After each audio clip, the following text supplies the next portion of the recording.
Le venture, c'est quoi ? C'est de dire, je vais te donner de l'argent, je vais prendre une minorité dans ton capital, dans ta table de capitalisation, et ensuite, c'est toi qui vas faire le gros du travail et qui va être le premier bénéficiaire de ta réussite. Et en fait, ça naît de quoi ? Ça naît d'entrepreneurs qui sont de plus en plus compétitifs entre eux. Et donc, pour avoir le meilleur entrepreneur, il faut pouvoir le diluer le moins possible.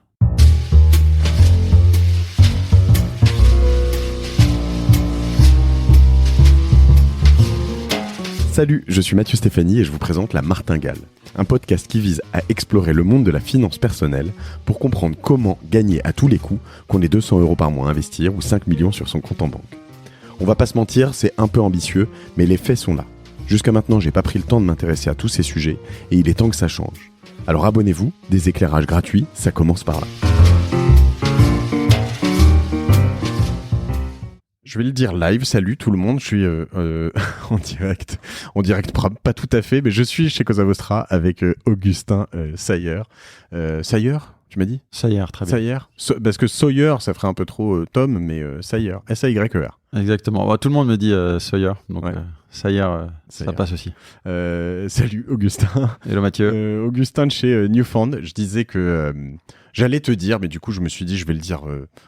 on the record, pas off the record, tu vois que j'avais rencontré François Véron, donc un des fondateurs, je pense, de Newfound, c'est ça ? Ouais, un des deux cofondateurs. Un des deux cofondateurs, avec, donc on va citer son associé, tant qu'à faire. Patrick Malka. Patrick Malka, je crois pas avoir rencontré, je connais le nom évidemment, mais de Patrick Malka, qui avait fondé des boîtes avant, ou pas ? Patrick qui était CFO d'une boîte cotée, ouais. Ok,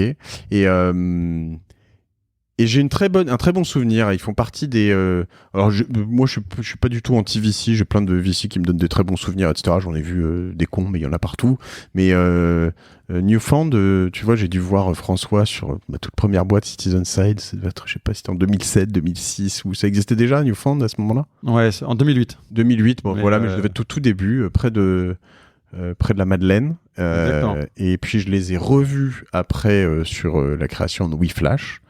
Qui est devenu Ocus, et j'ai toujours eu une bonne image de Newfound, sympathique, à l'écoute, des bons conseils, des bonnes mises en relation, donc voilà, donc autant le dire, tu vois, en intro. Tu vois. Tant mieux, écoute, ça me surprend pas, mais bon. Et toi, tu y es pas très longtemps, c'est ça ? Moi, ça fait 3 ans et demi que je suis chez Newfound. Quand même. Bon, alors aujourd'hui, on va répondre à une question très simple. Une seule, tu sais, oui ou non, tu vois, t'as pas le choix. Non. Est-ce que les startups coûtent trop cher ? Voilà, c'est un peu ça. Alors, j'argumente un peu ma question, mais en gros, on a quand même un peu l'impression, alors on le voit ici, on a parlé avec Marc Fiorentino de bulles sur notamment peut-être la tech et pas mal d'endroits différents, pas que la tech, les cryptos, c'est lié, mais pas uniquement. Et la question qu'on peut se poser, c'est que moi, quand j'ai commencé, pour reboucler la boucle, en voyant François Véron il y a 15 ans, sur plutôt une série A qu'un seed. Donc, pour rappel, généralement, sur des tours de table d'entreprises qui veulent lever de l'argent, donc les startups, on va avoir éventuellement du friends and family, donc les proches qui vont mettre peut-être quelques dizaines de milliers d'euros, si c'est possible. Sinon, tu te débrouilles tout seul avec un couteau suisse. Ensuite, tu as le seed. Ensuite, tu as la série A, ensuite série B, série C, voilà, jusqu'où on veut. Donc, à chaque tour de table, ça augmente généralement, j'espère. Il faut. Et la valorisation de la société aussi. Et quand j'ai commencé dans cet univers, quand beaucoup commençaient finalement, entre 2005 et 2010, un seed, c'était potentiellement, j'allais dire 150, j'exagère peut-être, mais 300 000 € déjà.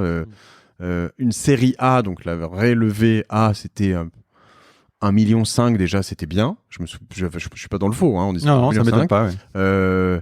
Une série B, tu pouvais arriver à 12, 20 millions. Et puis après, bon, ça pouvait s'envoler parce que là, c'était des vraies plus grosses boîtes, mais il y en avait très peu. Aujourd'hui, je regarde les seeds alors dans lesquels vous êtes, je pense qu'ils sont, ça vient de ton LinkedIn, hein, donc ça doit pas être des conneries. Une levée récente. HD Rain par exemple, 1 million en seed, non c'est ça, Ouais, je crois que la levée c'était 1 million. Et Cure, CUURE 1,8 million, Covered 1,2 million, Job Paper 1,5. Je veux dire, Homeland 2 millions. Je veux dire, on oscille entre 1 million minimum et 2 millions. 2 millions, c'est beaucoup. 2 millions, c'était beaucoup. Et là, on a l'impression que ce plafond est en train d'être cassé. Ouais. Et les plafonds, ils sont cassés tous les 3 mois. C'est un peu... J'ai l'impression qu'il y a un an, je disais qu'un seed à 1 million, ça me faisait halluciner. Aujourd'hui, c'est un 2 millions. Et puis là, tu es en train de me dire que c'est en train d'être cassé. D'où ma question. Pardon. Quand j'ai commencé chez NewFund, c'est vrai qu'un seed, c'était entre 500 000 euros et 1 million. Aujourd'hui, quand on dit qu'est-ce qu'un seed, c'est plus entre 1 million et 2 millions.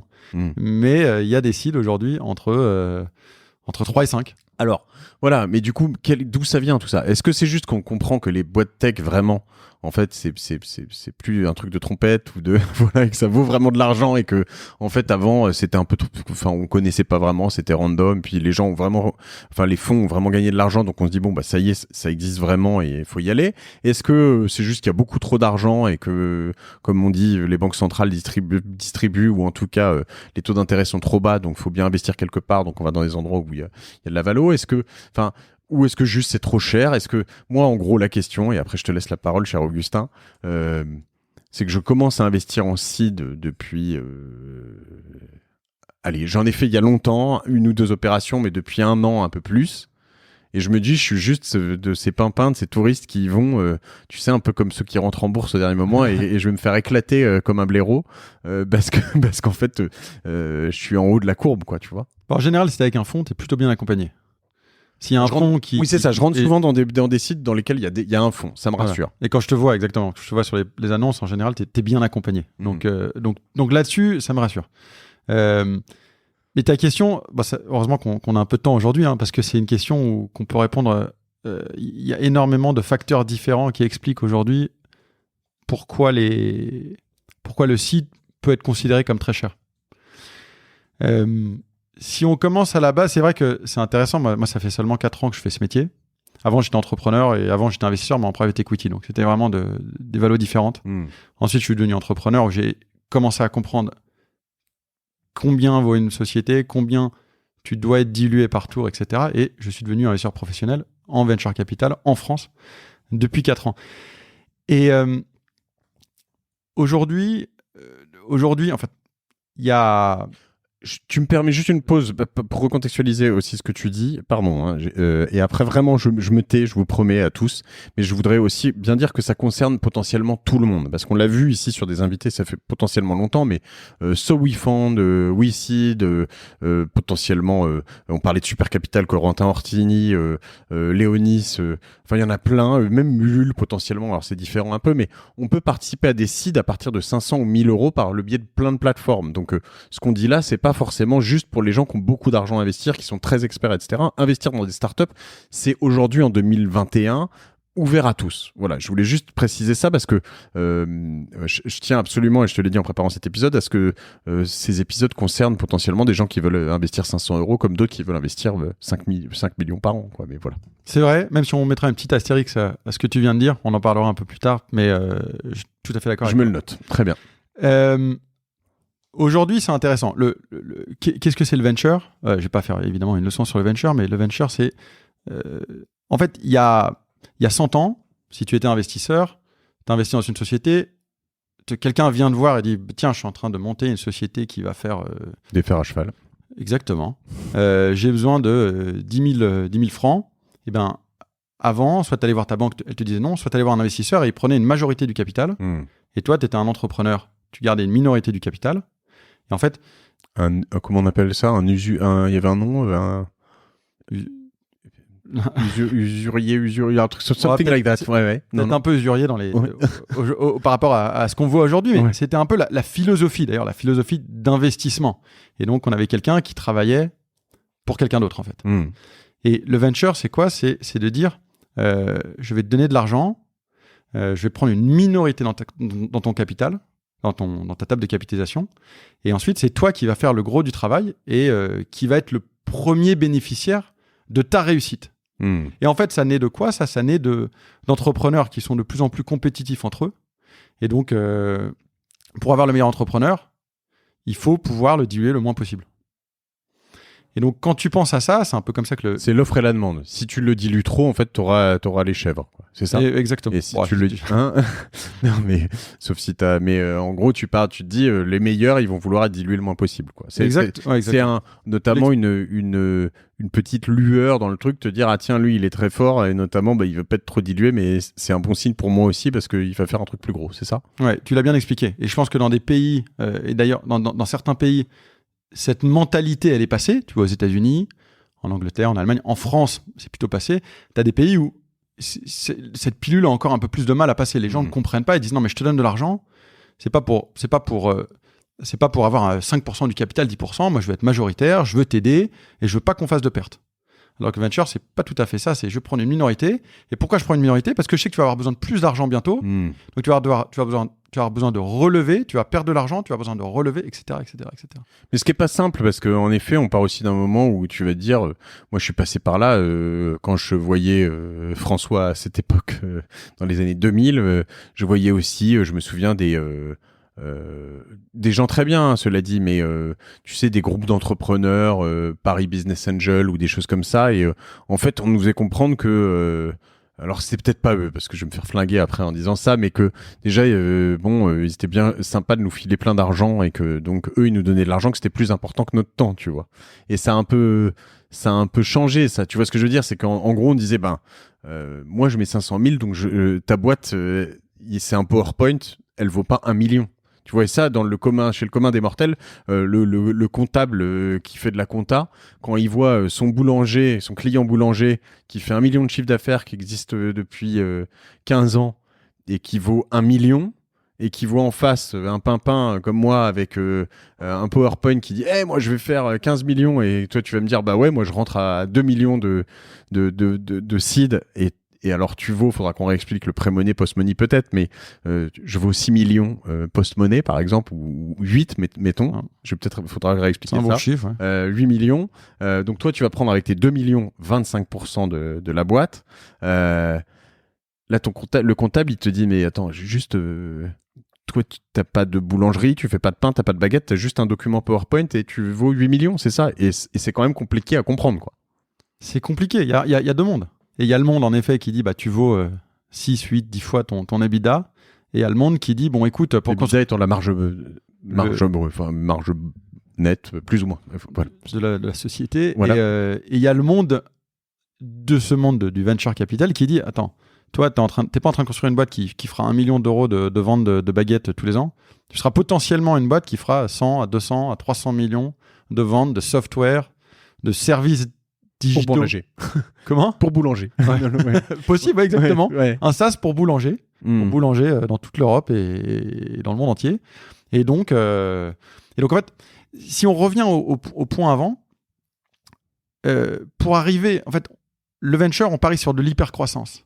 Et l'hypercroissance, c'est en 5 à 10 ans de passer de 0 à 100 millions d'euros de chiffre d'affaires.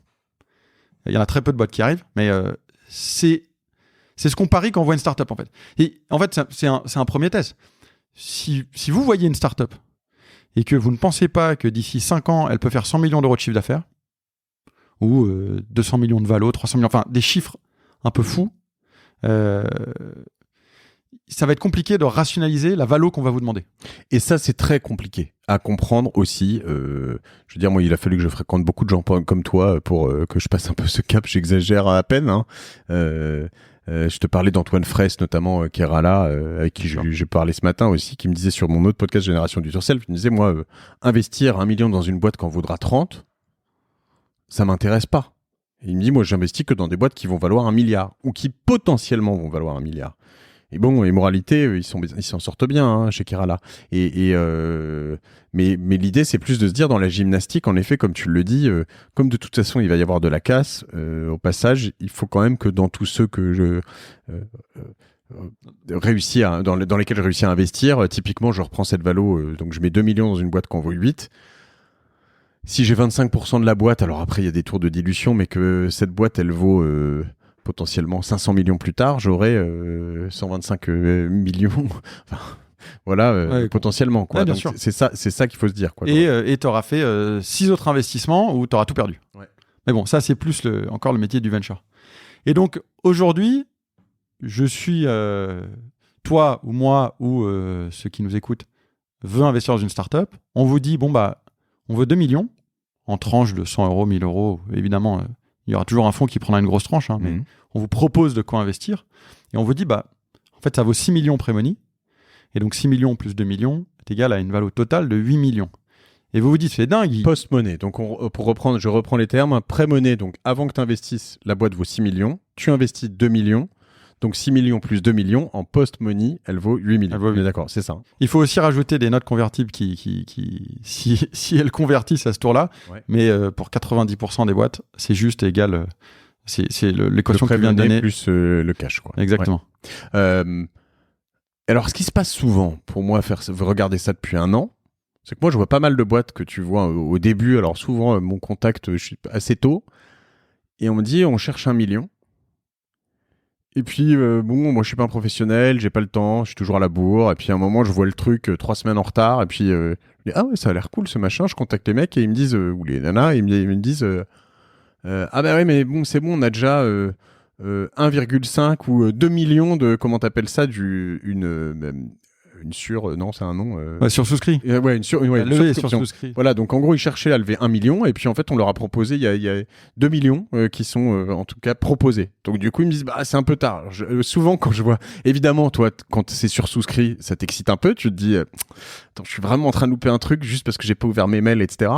Et donc, t'as vraiment envie d'y aller, donc t'essayes de te faire une place au truc. Mais en ce moment, c'est ça la réalité. C'est-à-dire que, alors, t'as probablement des projets à la con qui arrivent pas forcément à la con d'ailleurs, des mecs qui arrivent pas à lever pour des raisons X ou Y parce qu'ils n'arrivent pas à le vendre, parce que voilà.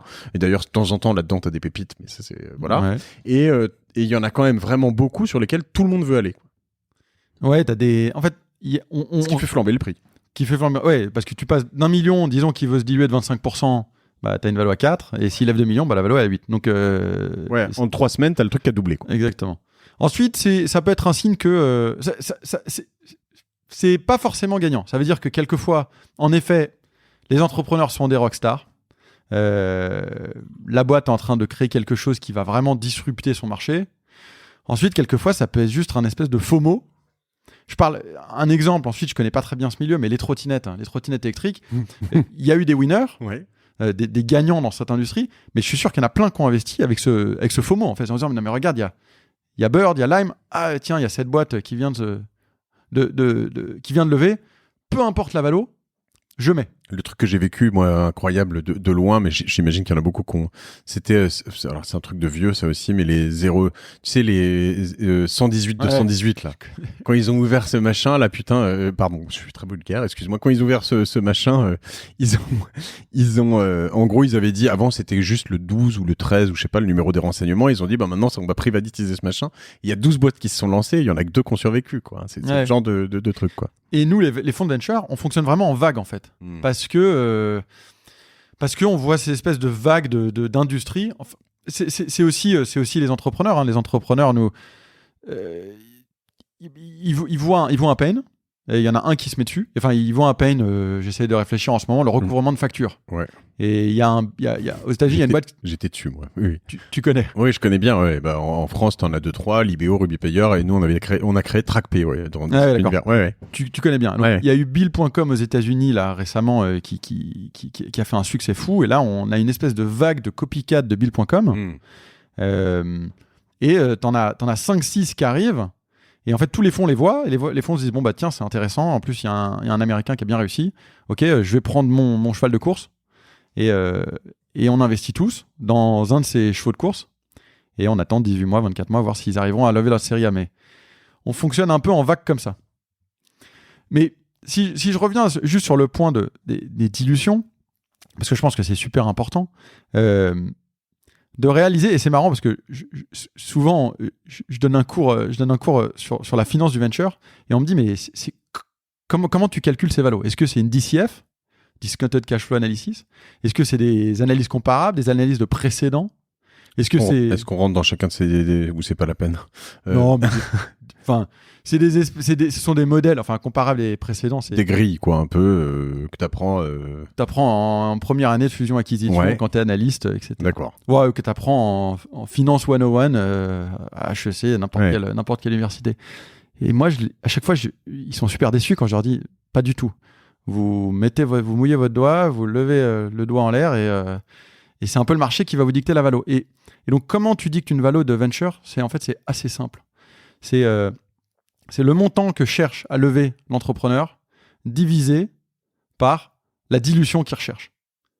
Donc, en fait, je cherche 1 million, je veux une dilution maximum de 25%, Oui. donc je veux 4 millions. Ça paraît bête. Sachant que, en gros, c'est ce que tu dis, c'est là le 25%. On oscille toujours entre 20 et 30, quoi. Et 30, c'est vraiment énorme. 20, c'est faible. Ce que je veux dire, c'est que, sauf dans les boîtes dans lesquelles tout le monde veut rentrer, genre, je sais pas, moi, Alan, alors là, on est plus tard, en late stage, hein, mais série C, mais Alan, Lydia, Doctolib, etc. Eux, ils disent, moi, je lève X centaines de millions et je donne 10% et tout le monde veut y aller de toute façon, donc c'est pas grave, mais voilà. Et aujourd'hui, et c'est marrant parce que tu l'as mentionné au début, il y a beaucoup d'argent sur le marché, oui ou non. En tout cas, aujourd'hui, on voit plus des levées entre 15 et 25% de dilution. Donc par défaut, aujourd'hui, je suis entrepreneur en seed, je peux théoriquement lever entre 750 000 euros et 2 millions. Ça dépend de mon équipe, ça dépend de mon marché, ça dépend de ma techno, etc. Mais mon track record, ce qui est important aussi, on aime bien les entrepreneurs en qui on a confiance, qui ont déjà vendu une boîte, ou c'est toujours très valable, ça ? Ouais, statistiquement, l'entrepreneur, je crois que le meilleur entrepreneur, c'est 35 ans, deuxième société. Et le moins bon entrepreneur, c'est assez intéressant, c'est celui qui sort d'université. En fait, c'est pas le moins bon, c'est en pourcentage de casse. C'est le plus fort pourcentage de casse. C'est évidemment, c'est pas évidemment, c'est l'entrepreneur de 24 ou 25 ans qui vient de finir ses études et en fait qui a des avantages et des inconvénients. Il a beaucoup plus d'énergie. En général, il est pas marié, il a pas d'enfant, donc il a quand même beaucoup plus de temps aussi. Mais il a quand même un réseau moins fort, une expérience moins forte. Il est un peu plus naïf. Ensuite, ça vient aussi avec des pour et des contre. Ces connexions, c'est pas complètement terminé, c'est normal. Faut grandir un peu, quoi. Oui. Non, je rigole, je me moque. Comme je suis un peu vieux, tu vois, je suis un peu plus vieux. Non, je suis pas vieux, ça va. Mais donc, tu lèves entre 750 000 et 2 millions. Enfin, tu peux prétendre à ça. T'es une boîte deep tech avec un super track record, un super CTO, donc le Chief Technical Officer, le codeur en chef. T'es sur un milieu deep tech. Tu peux prétendre à lever 2 millions. Et en plus de ça, tu dis, je vais lever 2 millions, je vais lâcher que 20% de mon capital. Et plus tu as d'intérêt, plus, comme tu disais tout à l'heure avec du Lydia, du Doctolib, etc., tu vas dire, non, en fait, je lève 2 millions, mais je lâche plus 20%, je lâche 15. En dessous de 15, en général, on le voit rarement en seed. Ouais. Et 30%, comme tu disais, aujourd'hui, c'est très rare de voir du... Enfin, souvent, je le dis, et je pense qu'il y a des entrepreneurs qui persistent. Si vous êtes en train de lever et que la dilution qu'on vous propose, c'est 30%, c'est sûrement pas un bon deal pour vous. Et j'ai envie de dire, posez-vous les questions. Est-ce que c'est vraiment... soit, le projet n'est pas encore tout à fait ficelé, soit deux, vous n'êtes pas en train de parler aux bons interlocuteurs. Voilà. Et donc c'est ça. Ma valo aujourd'hui, il n'y a rien de rationnel. Enfin, si, le seul rationnel qu'il y a, c'est cette équation. Montant divisé par dilution. Oui, alors je suis totalement ton raisonnement et en effet, de toute façon, c'est ce qui existe. Après, en effet, il y a un peu de bon sens. C'est-à-dire que là, on parle de... Là, tu as déjà expurgé quand même une partie des choses. C'est-à-dire que si tu as quelqu'un qui arrive avec un marché total, je veux dire, qui est à... je sais pas, moi, je fais des accordeurs de piano et que le marché total des accordeurs de piano, c'est 10 millions d'euros dans le monde par an. Je peux pas investir 2 millions dans une boîte qui fait ça parce que ça vaudra jamais plus de 300 000 euros, j'en sais rien. Enfin, je dis, tu vois, il faut quand même avoir un marché. Il y a des bases comme ça qui sont assez importantes. L'expérience, on l'a dit, des founders, peut-être la concurrence, etc., etc. Est-ce que tu peux m'en dire plus sur un peu les fondamentaux là-dessus aussi ? Écoute, c'est les fondamentaux principaux. Il y en a un que les entrepreneurs oublient souvent, mais qui est pour moi le plus important, et surtout par rapport au fonds de venture capital, c'est la table de capi. En fait, on revient un peu sur ce qu'on disait au début. La table de capitalisation, c'est la table de le capital, en fait, la division la répartition du capital. Exactement. C'est ça, ouais. Et en fait, souvent, ce point, il est un peu ignoré. Mais pour un fonds de venture, je vais accepter de payer une valo super chère en seed, parce que je sais que derrière, tu vas lever une série, parce que je sais que je te laisse de la place dans ta table de capi pour lever une série A, pour lever une série B, pour lever une série C. Je te fais pas juste un cadeau en disant bah tiens, je vais juste prendre 15% de ta boîte. Comme ça, génial, tu vas nous faire une petite PME, on va être super content. Et on va essayer de la vendre, comme disait Antoine, 1 milliard, ouais. Non, on va la vendre 30 millions, ouais. Et moi j'ai récupéré 15% ouais. et 30 millions et je suis content. Non, c'est pas du tout ce que je recherche. Si je suis d'accord de te donner de ne prendre que 15% pour une valo qui est complètement dingue, parce qu'en fait, tu fais pas de chiffres, tu fais pas d'EBITDA, enfin, tu fais pas d'excédent brut. Cette valo est dingue. La raison pour laquelle je te donne cette opportunité, c'est parce que je veux de l'hypercroissance. Et l'hypercroissance, ça se finance avec du capital. Et donc, je veux que tu lèves une série A, que tu lèves une série B, que tu lèves une série C. Et donc, je reviens sur mon point, la table de capi. Ce qui est le plus important. Pourquoi ?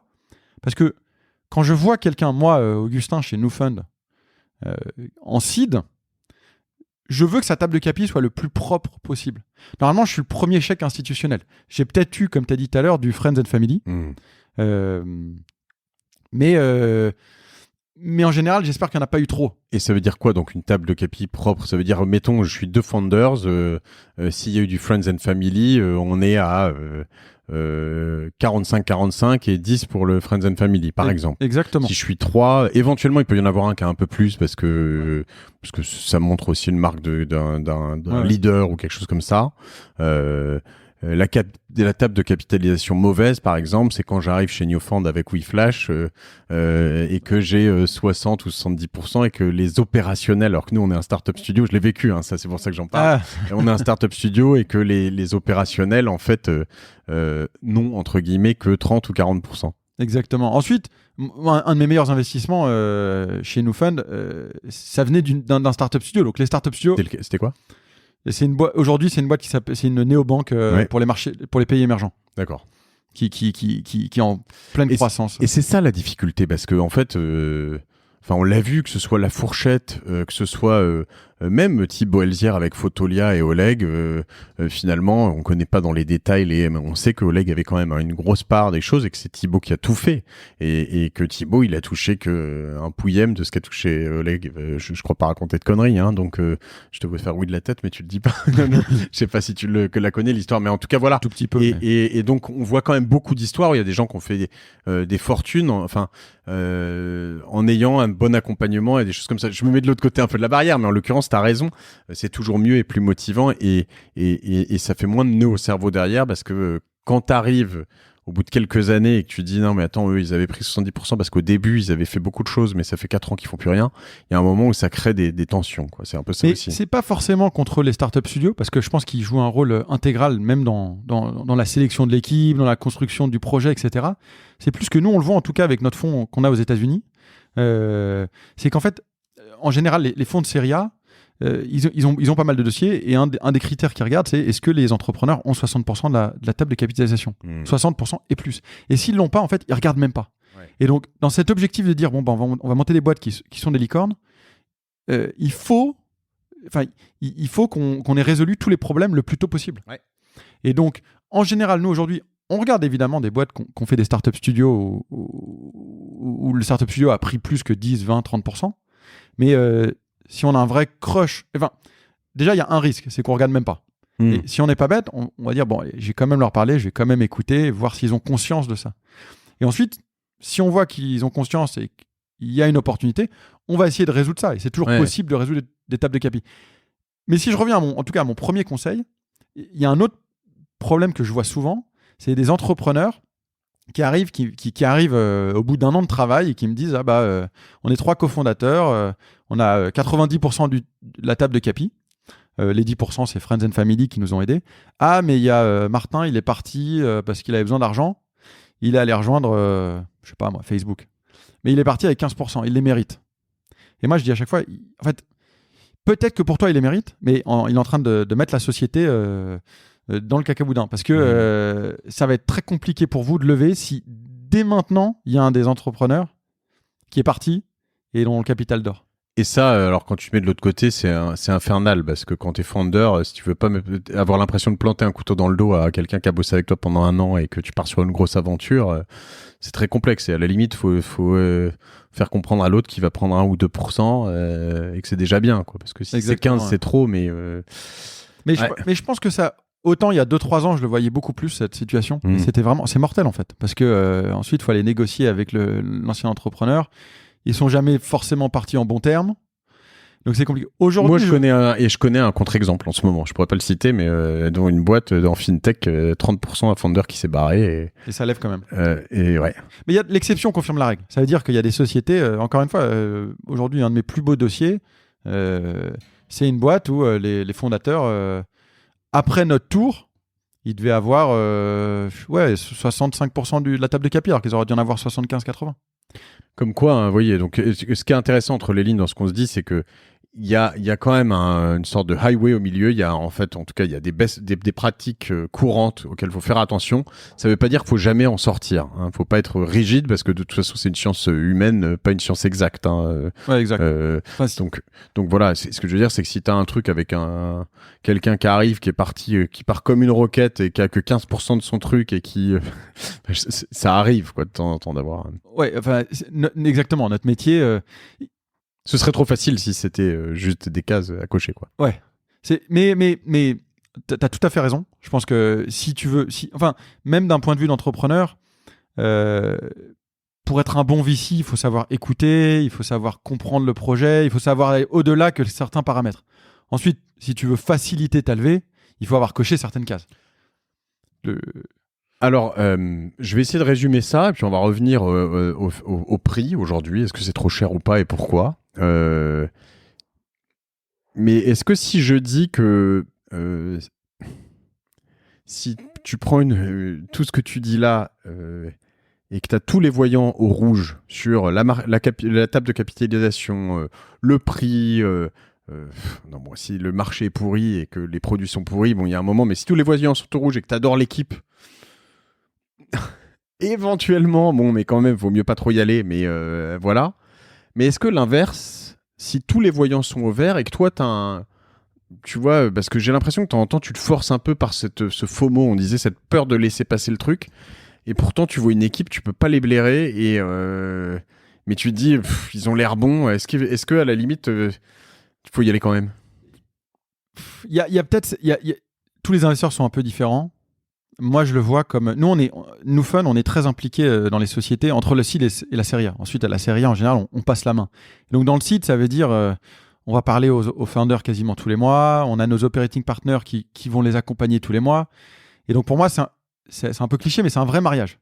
Est-ce que je me vois, en fait, échanger, même sur WhatsApp, parce que avec tous mes entrepreneurs, j'ai des groupes WhatsApp et on se parle une fois par semaine sur divers sujets. Est-ce que je me vois vraiment me trimballer une équipe de...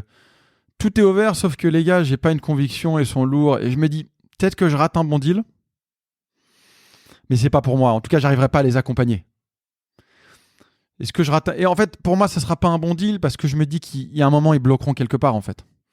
Donc, il y a quand même là-dessus le côté instinctif, fit, il faut s'entendre et voilà, au-delà de croire, se dire je les aime bien, ils vont faire un truc bien, quoi. Ouais, je préfère la bonne équipe qui a pas encore trouvé son produit, qui a trouvé un marché intéressant, que la mauvaise équipe qui a tout. Parce que la mauvaise équipe où tout le reste est ouvert, c'est sûr que dans le marché, il y aura une autre équipe meilleure que celle-là et tout est ouvert aussi.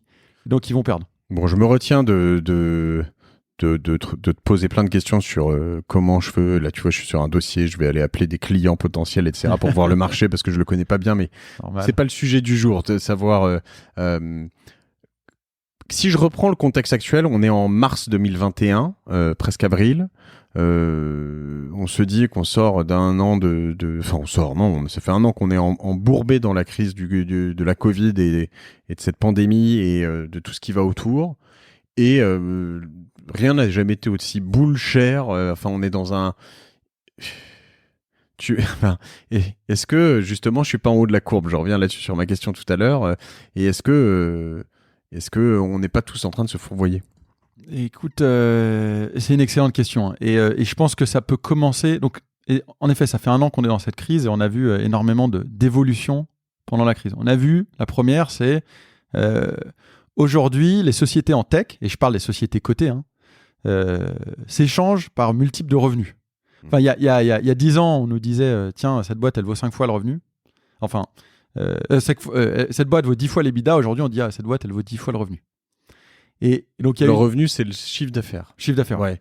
Donc, EBITDA, juste pour expliquer, c'est en gros, c'est les dépenses moins, le chiffre d'affaires moins les dépenses, en gros, plus ou moins. Rapidement, ouais. Rapidement. On rajoute quelques lignes, mais... Oui, mais c'est avant les impôts, avant toutes ces choses-là. Il n'y a pas de... Intérêt, taxes, Ouais. Amortisation et dépréciation. Ouais. Vous regarderez EBITDA, si vous voulez savoir exactement, mais c'est expliqué partout. Donc aujourd'hui, ensuite, c'est argumenté parce que dans le SaaS, il y a dans tout ce qui est software, il y a quand même très peu de coûts. Enfin, on est sur des marges entre 50% et 90%. Donc normalement, si je dis c'est 5 fois, parce que de temps en temps c'était ça, maintenant c'est 10 fois l'EBITDA ou je sais pas. Bon, ça veut dire que si j'achète une boîte, elle fait 10 millions de chiffre d'affaires, 2 millions d'EBITDA. Ok, je l'achète donc 5 fois l'EBITDA, je simplifie, je la paye 10 millions d'euros. Et je me dis, en gros, qu'en 5 ans, je vais pouvoir, puisqu'elle gagne 2 millions par an, j'arrondis vaguement, mais voilà, oui. En 5 ans, je vais pouvoir me la rembourser si je faisais un emprunt. C'est à peu près ça le calcul. Sauf que, normalement, tu comptes sur le fait que dans 5 ans, elle fera plutôt 10 millions d'EBITDA. Donc, en fait, finalement, tu es prêt à te dire, vu la croissance de ces boîtes-là, je suis prêt à la payer... beaucoup plus que 5 fois son EBITDA parce qu'en fait c'est ce que tu appelles l'hypercroissance. Donc je réexplique un peu les fondamentaux, mais c'est un peu ça le calcul, c'est de te dire en fait le fameux hockey stick, la crosse de hockey, ça monte très fort et donc du coup si je rentre au bon moment, je l'achète à un bon prix. Mais on est tous en train de se croire en bas du hockey stick, quoi. C'est ça un peu le truc. Ouais, et ensuite une boîte aujourd'hui qui fait 10 millions de chiffres dans le software, elle fait sûrement 0 d'EBITDA. Ouais. Et elle va vouloir être valorisée 10 à 12 fois le chiffre d'affaires. Facebook aujourd'hui, je crois que c'est valorisé 8 fois le chiffre d'affaires. Google, même chose. Apple, peut-être un tout petit peu moins. Je regardais Twilio, je pense que certains connaissent Twilio, qui vaut 50 milliards, c'est 30 fois le chiffre d'affaires, et c'est du pur SaaS. Et donc en fait, je dis ça parce qu'en fait, aujourd'hui, le multiple de chiffre d'affaires, plus il est haut, plus en fait il y a cette idée d'hypercroissance. Il y a cette idée, on est en train de tacler quelque chose de révolutionnaire et cette hypercroissance. Donc si on a même un Twilio qui vaut 50 milliards, qui est valorisé 30 fois le chiffre d'affaires, il y a peut-être quelqu'un qui va dire en seed, moi je fais 1 million de chiffre d'affaires, donc je vais être valorisé je sais pas, 60 fois, 70 fois le chiffre d'affaires. Et c'est intéressant parce que ce que tu disais tout à l'heure, c'est avant la valorisation, c'était quoi ? C'était pouvoir... la valorisation d'une boîte, c'était en fonction de ses futurs cash flows. Mon boulanger. On revient dessus. C'était un peu le boulanger. Aujourd'hui, il y a une espèce... C'est un monde... les valorisations, c'est un monde différent, en fait. On achète des actions dans une société, pas forcément pour ses futurs cash flows, mais pour dire qu'on fait partie de cette société. L'exemple de GameStop, il est assez marrant, parce que vous avez évidemment tous entendu parler de GameStop, mais... J'en ai parlé ici un peu, oui. Il y a eu tellement d'engouement avec GameStop, de gens qui ont acheté du GameStop, des actions, et ensuite qui sont allés dans les magasins GameStop, qu'aujourd'hui, là, c'est la première fois GameStop, je crois, a publié, je sais pas, des chiffres un chiffre d'affaires en croissance, ou je sais plus. Ça s'est auto-réalisé, en fait, un peu. Exactement, mais complètement décorrélé de la valorisation, si on pense à qu'est-ce qu'étaient les valos il y a 10 ans. Ensuite... Mais donc, dans ce cas-là, on est dans des trucs trop chers, probablement. Alors, GameStop, évidemment, parce que c'était de la spéculation. La difficulté, c'est de savoir... je prends moi mon pote, je sais pas, Jérém, Eric, qui sont des marchés très traditionnels, tu vois, entrepreneurs, etc. Quand ils voient Uber et qu'ils me disent, non mais, tu vois, Eric, il est dans les voitures avec chauffeur de prestige, il me dit, non mais Uber, c'est n'importe quoi. Ça n'a jamais gagné d'argent, ça vaut je sais pas combien de dizaines de milliards. Voilà, et...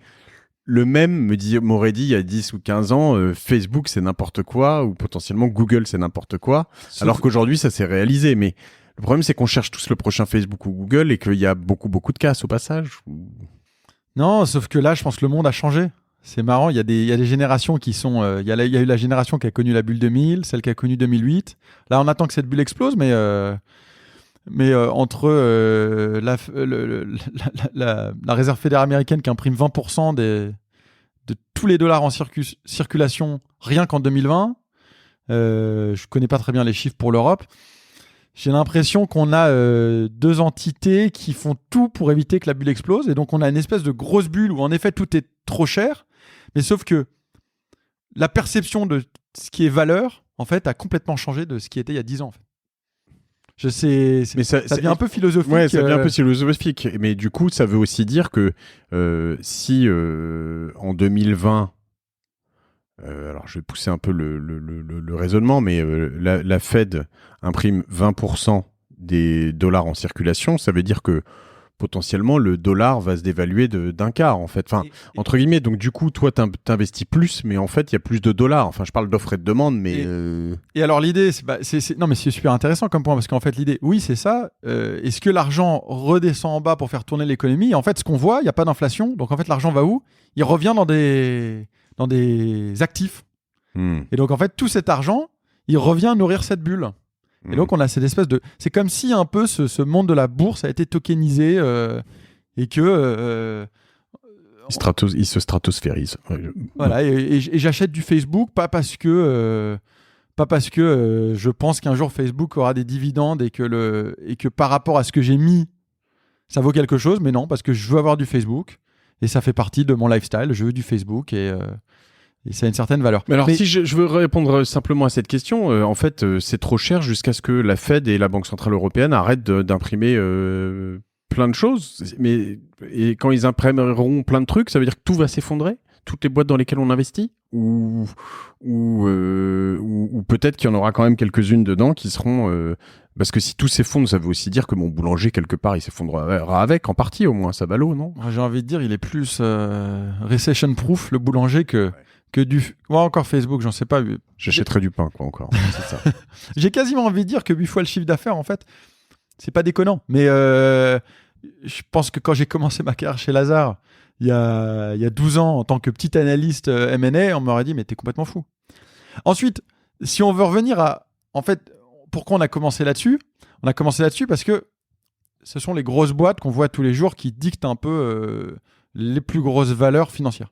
Ouais. Et on redescend... Et en fait, avant, on visait la licorne. Aujourd'hui, c'est quasiment comme la licorne, c'est devenu le petit jeu. On vise les décacornes. Décacornes, oui. Et en fait, tout ça, c'est un espèce d'effet de vague, effet boule de neige. Et aujourd'hui, ça se répercute dans nos boîtes de seed. En fait, la boîte de seed, elle disait, moi, je levais 700 000 euros à une valo pré-money de 3 millions. Aujourd'hui, non, je peux lever 2 millions à une valo de 4-5 pré-money. Ou 6 pré-money, notre exemple de tout à l'heure. Et je nous souhaite, Augustin, que dans 4 ans, on n'écoute pas cet épisode en disant mais qu'est-ce qu'on était flingué de la tête à ce moment-là. C'est possible. Ou en fait, regarde, aujourd'hui, il y a quelqu'un qui a acheté un non-fungible token pour 66 millions. Mais en fait, il en fait quoi en fait? Cet argent, il revient pas pour faire de la... En fait, le problème, c'est marrant, il y a deux aspects. Il y a aux États-Unis où l'argent qui est imprimé, en fait, il revient dans des actifs financiers, mais il vient pas vraiment aider cette économie à repartir.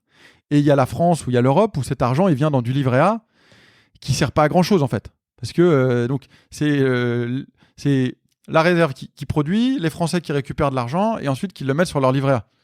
Et j'ai envie de dire, c'est de l'épargne, mais bon, c'est de l'épargne qui sert pas à grand chose, qui finance pas des gros projets. Peut-être qu'il y aura des projets pour rediriger cet argent vers de la PME, de la start-up. Moi, alors une des thèses que j'essaye de développer, c'est de me dire, j'investis dans des trucs qui font vraiment, tu vois, enfin, évoluer. Par exemple, je crois très fort en, je sais pas moi, dans les fintech. Ça peut être October ou récemment United Credit ou des choses comme ça. C'est des plus vieilles boîtes, mais en fait, des boîtes qui, en fait. Tu vois, font que tu vas pouvoir emprunter de l'argent, que tu sois un particulier ou une entreprise, en 2 secondes, enfin littéralement, parce que ça lit tous tes comptes en banque, etc., etc. Et en quelques minutes, ça peut te dire, ok, je te prête jusqu'à 250 000 euros. Enfin, c'est fou, très vite. Et là, je me dis, tu vois, dans des business traditionnels qui sont la banque, finalement, ils vont vraiment littéralement pulvériser ce qui est fait et ce qui existe en fait. Donc là je me dis ça a une valeur énorme, tu vois, en termes de fondamentaux, parce que en fait les banques elles valent très cher, mais eux ils font souvent nettement mieux. Donc je me dis à un moment les banques de toute façon seront obligées de les racheter ou sinon ils seront dépassés par des gens comme ça. J'essaye d'éviter en revanche tous les trucs un peu trop de futilité Et tu as parlé des trottinettes, et pourtant, à un moment, probablement, on s'est tous dit, ouais, mais c'est la révolution, mec, les trottinettes. On va arrêter de prendre le métro, on va tous prendre des trottinettes. Puis tu prends un peu de recul et tu te dis, non, mais c'est pas. Quoi, je pensais. Ouais, c'est pas facile. Hein.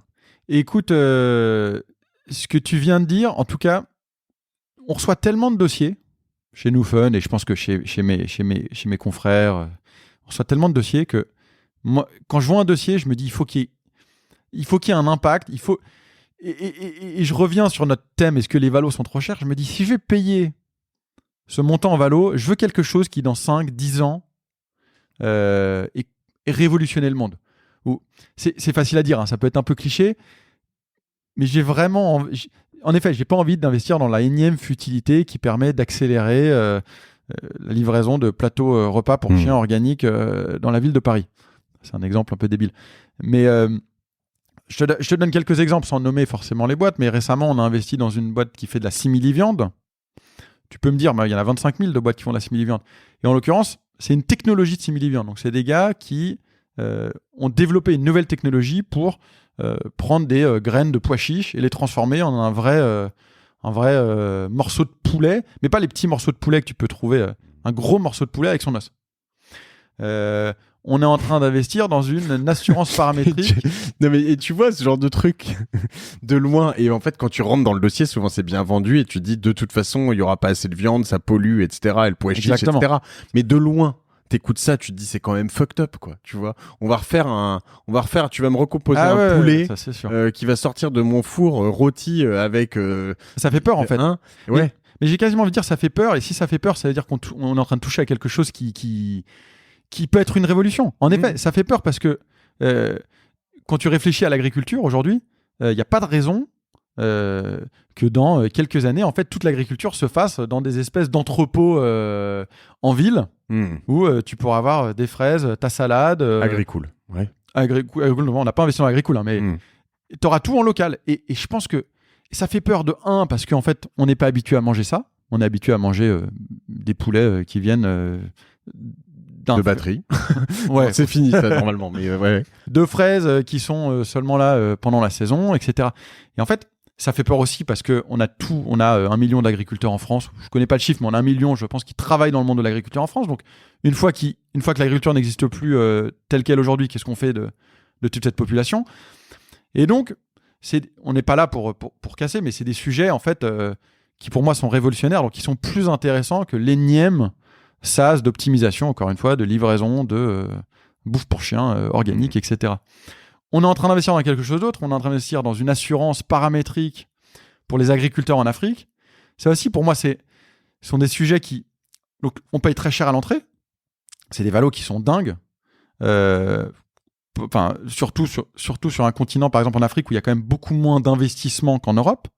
Mais quel est le pari qu'on fait? On fait le pari que demain, tous les agriculteurs en Afrique, en l'occurrence au début c'est Afrique de l'Ouest, mais on espère que ce sera tout le continent, pourront avec juste un smartphone assurer leur terrain les agriculteurs, un terrain de maïs, terrain de cacao, de bananes, etc. pour X euros de l'hectare, et en cas d'inondation ou en cas de sécheresse, ils sont remboursés immédiatement.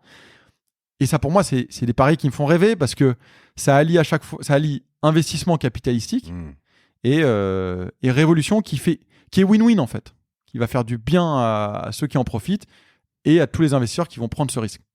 Alors là, on voit des déploiements en effet sur toute l'Afrique. Enfin, c'est un peu toujours la vision que j'ai eue en échangeant avec toi aussi. C'est-à-dire que je te parlais d'un dossier moi que je trouvais assez cool et tu me disais en gros, ouais, il est vachement bien ce dossier. Il y a encore plein de potentiel de croissance sur des travaux, tu sais. Je peux les citer d'ailleurs. Moi, j'adore leur dossier. En l'occurrence, peut-être qu'ils ont cette approche. Ça s'appelle Place Shaker. C'est une super boîte et tu me dis, faudrait voir s'ils ont un founder anglophone, si ça peut s'internationaliser très vite et très fort, parce qu'en l'occurrence, c'est potentiellement une boîte qui va valoir 90, 50, 100 millions, j'en sais rien, mais est-ce qu'elle peut valoir 1 milliard? Et en fait, c'est là où tu vois la différence entre l'endroit où tu peux rentrer. Souvent, c'est de te dire, par exemple, toi, tu rentres pas en site dans une boîte qui va être que française.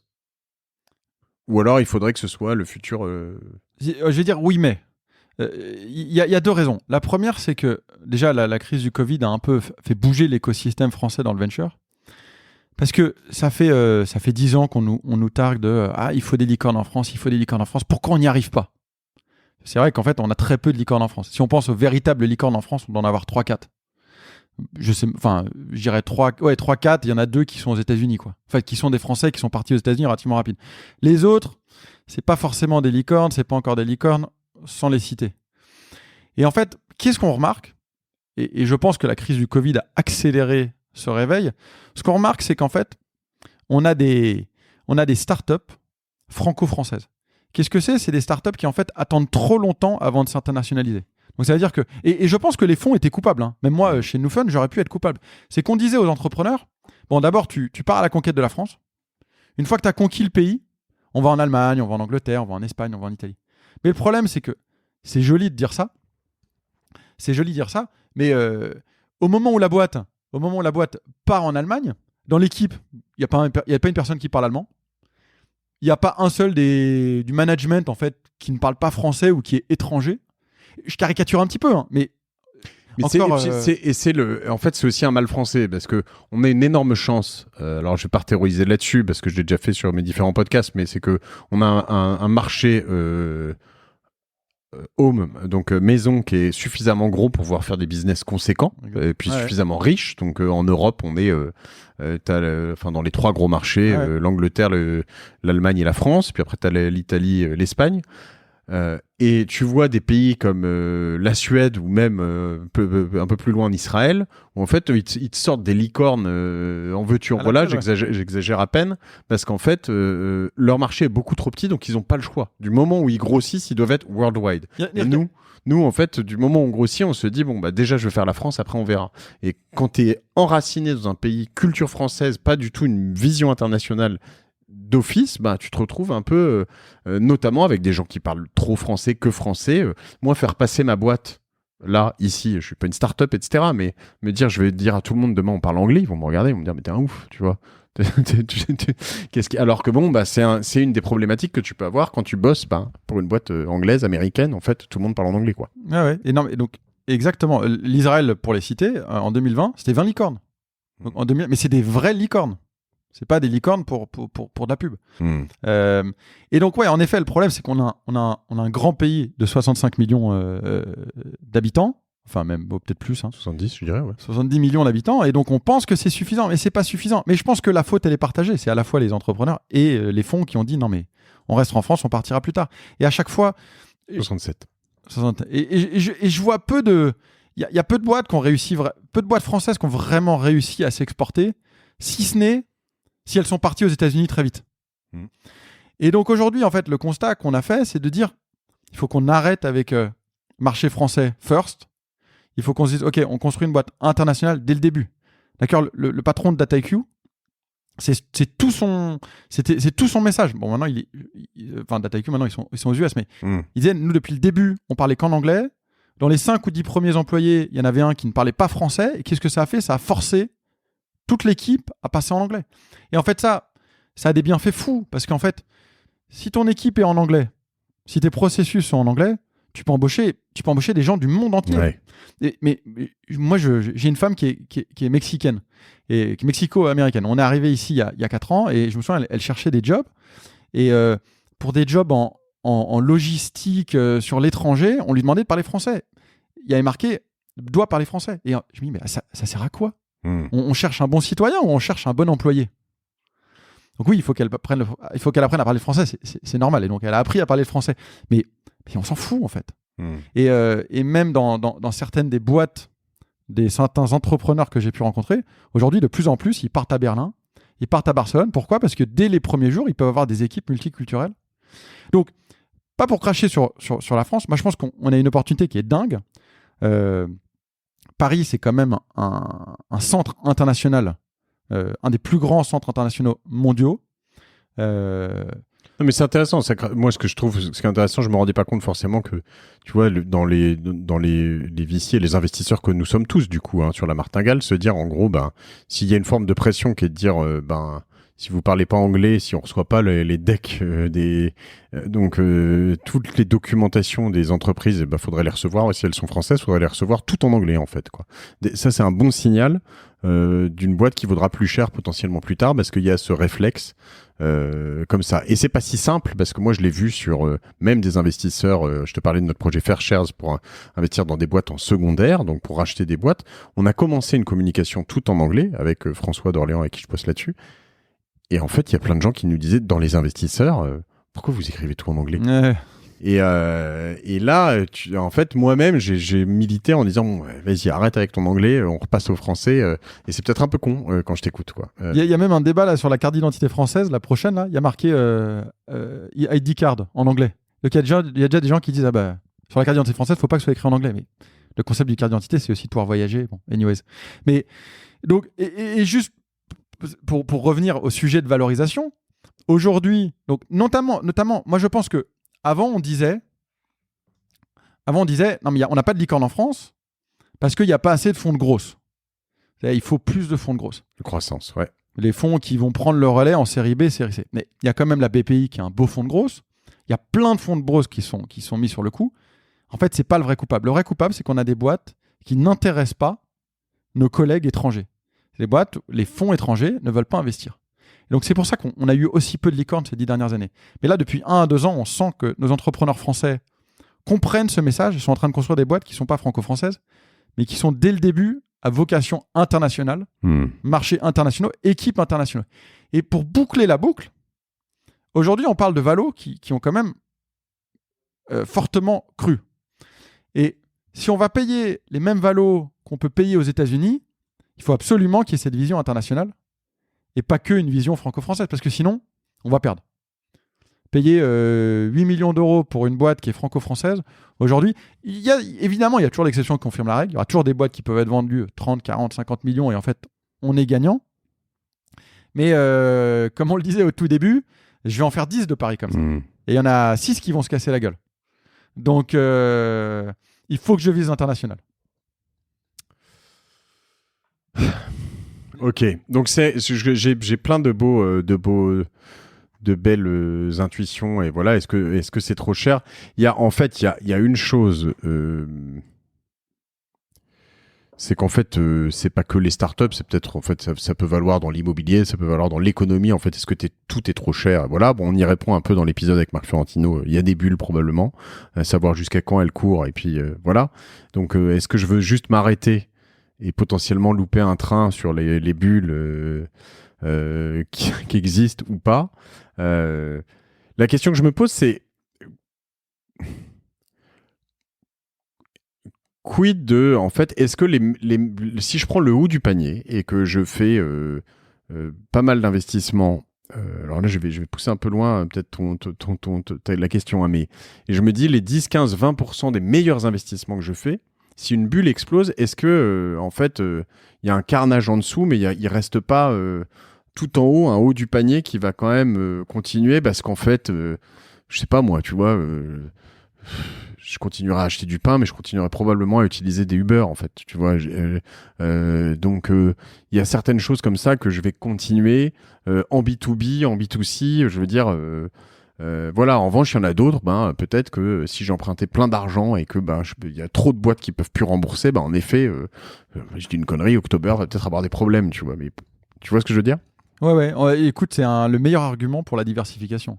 J'ai envie de dire, oui, si demain il y a une bulle et que tout explose, ou que tout commence à baisser en valeur d'actifs, il faut espérer que l'investisseur en question, que ce soit quelqu'un qui a mis 1 000 euros, 5 000 euros, 10 000 ou 100 millions, il n'ait pas tous ses œufs dans le même panier.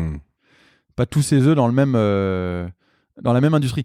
Et tu as raison, il y aura toujours un gagnant. Il y a toujours des gagnants dans ce genre de... Si ça devait arriver au venture, moi, je n'ai pas encore connu de vague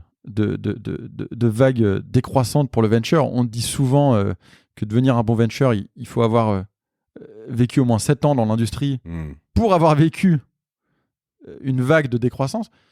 Malheureusement, ça fait 13 ans ou 14 ans qu'on est dans une espèce de bull run. Donc je pense qu'il y a très peu d'investisseurs qui ont déjà connu ces... Ouais. Et ce qui est dur là-dessus, c'est qu'en fait, quand on prend... Alors, il il y a 13 ans, 14 ans, donc les subprimes, etc. C'était une crise financière. Il y a eu une crise, une bulle Internet avant, mais la bulle, elle était entre guillemets un peu réelle, c'est-à-dire que tout était survalorisé parce qu'en fait, il n'y avait pas de transactions. En fait, tout le monde, il y avait une grosse promesse sur Internet, mais il se passait en vrai rien, quoi. Jamais personne ne sortait une carte bleue pour acheter des choses sur Internet en 2001. C'était 2% de la population. Enfin, personne n'achetait. Donc, en fait, les perspectives, elles étaient trop loin. Donc, il y a un moment où, en effet, ça s'était enflammé. Alors aujourd'hui, j'essaie de défendre peut-être mon idée là-dessus, mais je me dis, en fait, il se passe vraiment des choses. Il y a un vrai... je veux dire... j'ai plus jamais d'argent dans mes poches, quoi. Enfin, d'argent, de cash, tu vois. J'ai même plus de carte bleue, j'ai mon téléphone, quoi. Ça a shifté en un an de manière hallucinante, le travail à distance. Donc, on se dit, il y a quand même des choses qui sont là pour durer, qu'on shifté très fort, très vite. Donc, peut-être que, je sais pas, est-ce que je me rassure ou pas? Bah, non, mais je vais te rassurer aussi. Hein. C'est intéressant. Ouais, non, regarde la crise du Covid, qui a gagné? Enfin, c'est le software. Ouais. C'est tout le software, le digital. Donc en fait, tout le reste a perdu, tout le reste a chuté, le traditionnel a chuté, le software a pris la main. Et en effet, le marché 2000, ouais, t'avais des boîtes, enfin moi j'étais encore jeune, mais t'avais des boîtes qui étaient cotées en bourse, qui faisaient zéro de chiffre d'affaires. T'avais et c'était des marchés plus petits aussi. À l'époque, c'était les marchés occidentaux. Aujourd'hui, une boîte, elle ne vise pas les marchés occidentaux, elle vise les marchés internationaux. Donc occidentaux, je sais pas, moi c'est 20% de la population mondiale. Aujourd'hui, n'importe quelle boîte qui se lance, évidemment, elle se concentre sur États-Unis et Europe. Mais le marché a vocation à être utilisé en Amérique latine, en Afrique, en Asie, etc. Ok, donc c'est peut-être pas trop cher, on se dit. C'est ça la réponse à la question. Non, ce qu'il faut, c'est pas, surtout pas alors aller. C'est comme d'habitude, hein, pas tous les œufs dans le même panier, pas tous les œufs dans le seed et dans le.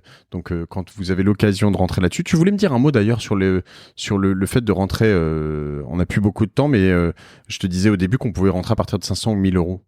Ouais, mon petit astérix, c'est de dire que y a des sites qui offrent la possibilité d'offrir 500 à 1000 euros. Et je vois souvent des gens qui s'emballent sur le nom de la société. Ah, il y a X qui est en train de lever. Ah, c'est génial. Assurez-vous d'avoir fait votre travail de valorisation. Il est possible sur ces sites de demander un peu plus d'infos sur le chiffre d'affaires, sur la table de capi. En fait, très souvent. C'est ce qu'on a dit depuis tout à l'heure. Exact. Ouais. Très souvent, moi, je vois des boîtes, en fait. Pourquoi elles lèvent sur ces sites-là? Parce qu'elles se sont fait exploser et qu'elles n'arrivent plus à lever. Et donc, elles lèvent sur ce site-là parce que les gens, en fait, celui de 22 ans, 23 ans qui commence à investir dans tout ce qui est private equity n'a pas forcément conscience que la table de capi est importante. Ensuite, tu as des super dossiers, vraiment super dossiers sur ces sites-là. Il faut juste, avant d'investir, n'investissez pas sur le nom. Il y a un vrai travail à faire. Et souvenez-vous de ce qu'on s'est dit. Posez vos questions. Table de capi, chiffre d'affaires, valorisation. Et c'est alors un des points que je voulais aborder pour finir, c'est que en effet, moi, une des choses qui me rassure, et alors qui m'inquiète aussi en même temps, c'est que quand je vois un new fund, je te disais tout à l'heure, je sais plus, c'était Partech en seed sur un dossier sur lequel je suis allé, ou ID Invest, ou voilà, quand je vois un de vous qui est en seed sur un dossier, j'y vais un peu plus, pas les yeux fermés, mais typiquement, quand je suis moi avec un tout petit ticket, je vais pas demander à faire une due deal parce que je me dis que vous la faites, mais j'espère que vous dites pas la même chose avec moi. Normalement, non, on est d'accord. Ouais, sur des petits dossiers, vous faites pas des grosses due deals approfondies, mais ça dépend du ticket. Je crois qu'il y a souvent quand vous mettez 200 ou 250 000, vous regardez rapidement, plus rapidement. Le niveau d'accompagnement sera le même, et en effet, sur un ticket, par scalabilité, on peut pas mettre autant d'efforts dans l'analyse sur un ticket où on met 200 000 que sur un ticket où on met 2 millions. Mais nous, en général, on essaye en dessous de 400 000, ça devient un peu moins rentable pour nous. Donc, on se limite vraiment à 400 000 bas du panier dans notre ticket. Ok. Moi, je veux préciser une chose ici pour ceux qui écoutent la martingale fréquemment, qui sont encore là et qui étaient intéressés par cet épisode. C'est que moi, je rentre de temps en temps des dossiers et on peut m'utiliser comme un peu un nom. Tiens, il y a Mathieu Stéphanie qui est rentré. Moi, je suis pas...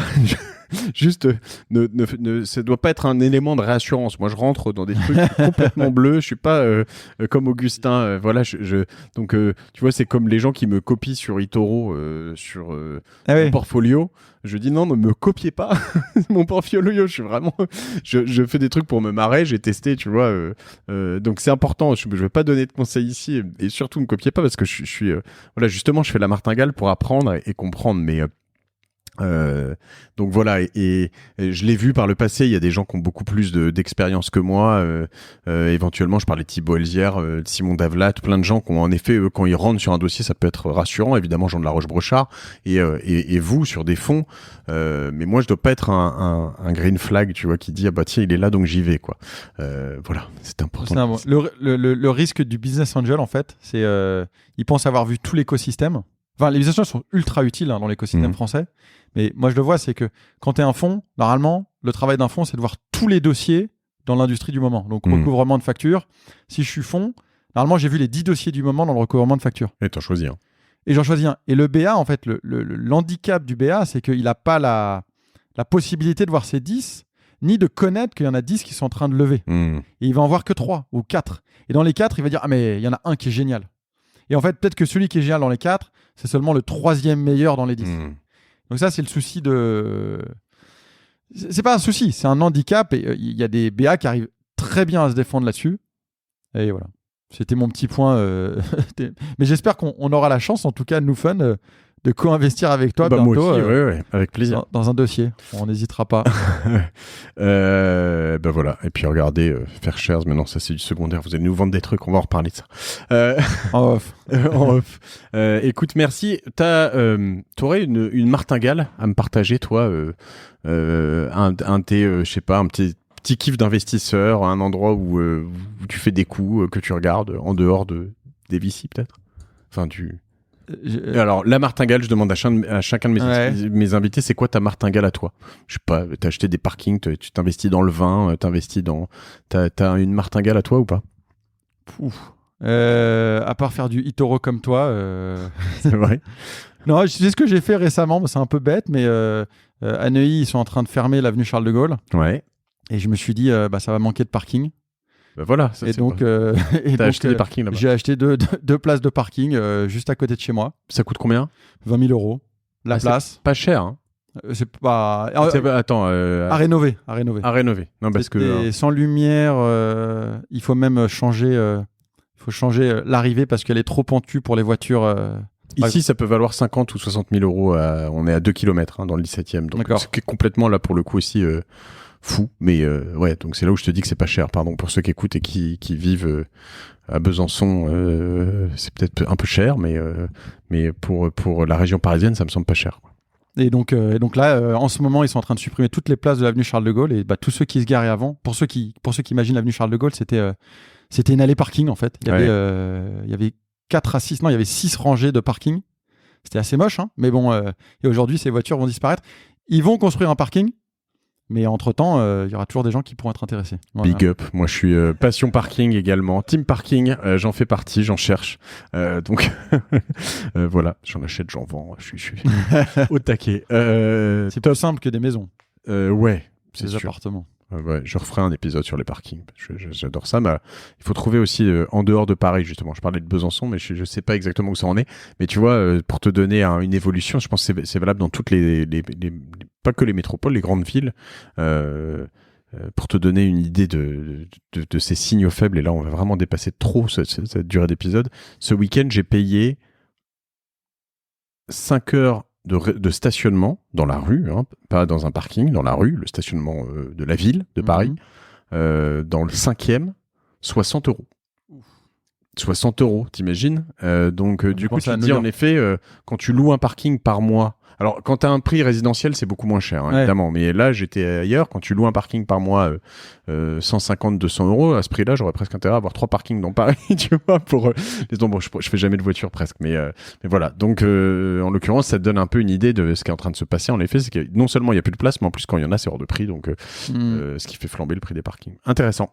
Merci, Augustin. Merci pour ton accueil. On te suit on peut t'ajouter sur LinkedIn? Ouais, sur LinkedIn, je poste de temps en temps. J'essaie d'aider l'écosystème. Voilà, Augustin Sayer. Donc, on mettra le lien LinkedIn sur la description. Je te remercie pour tout ça. Et puis, écoute, je saurai un peu mieux comment m'orienter dans ce monde de seed grâce à toi. À bientôt. Tiens, toute dernière question. Si je veux rentrer dans Newfound, vous avez des gens qui investissent, c'est ça? Ouais. Mais là, il faut investir beaucoup. C'est quoi le ticket? Écoute, on a Newfound 3 qu'on va lancer d'ici quelques... Je pourrais pas me prononcer, mais... Semaine, mois. Bon, non, voilà. non. On dirait plus mois, année que semaine, mois. C'est quoi? C'est 100 000? C'est moins, plus? En général, c'est un peu plus élevé, ouais. Ok. On est plus autour du 1 million à 2 millions. Ah oui, d'accord. Minimum. Bon, on est vraiment fonds d'entrepreneurs. Moi, je vais aller chez Anaxago. Alors. On verra si on pourra faire une exception pour avoir Mathieu. Ça marche. Bon, je te remercie en tout cas, Augustin. Je vous embrasse tous. J'espère que ça vous a plu. Et que vous saurez un peu vous orienter un peu mieux sur l'univers des startups, y aller, pas y aller. Moi, je retiens notamment l'internationalisation qui est très, très, très importante. Je retiens aussi la table de capitalisation, ça tu l'as dit. Les fondamentaux, quoi. Pourquoi, si vous allez sur des plateformes, etc., alors, quel est le chiffre d'affaires? Quel est l'EBITDA? Si vous savez pas ce que c'est que l'EBITDA, vous cherchez un peu. Vous essayez de comprendre. On va pas juste sur un truc parce que tout le monde y va, parce que voilà. L'âge et l'expérience de l'équipe, ça c'est intéressant. Et puis cette espèce de forte conviction intime aussi sur le projet et sur l'équipe, de se dire en fait, voilà, moi je crois pas aux énergies fossiles en 2050 a priori, donc je vais pas aller dans cet univers. Je pense que là-dessus il y a aussi des choses à, tu vois, un peu quand même le sens de l'histoire, de la législation, etc., etc. Quoi. Visionnaire, être un peu visionnaire aussi dans vos investissements. Voilà. Et surtout répartir, on le dit jamais assez. Je vous embrasse, partagez ces épisodes de La Martingale autant que possible autour de vous, abonnez vos amis, voilà, on apprend plein de choses, c'est grâce à vous, c'est grâce à mes invités, je vous remercie, salut à tous, salut Augustin.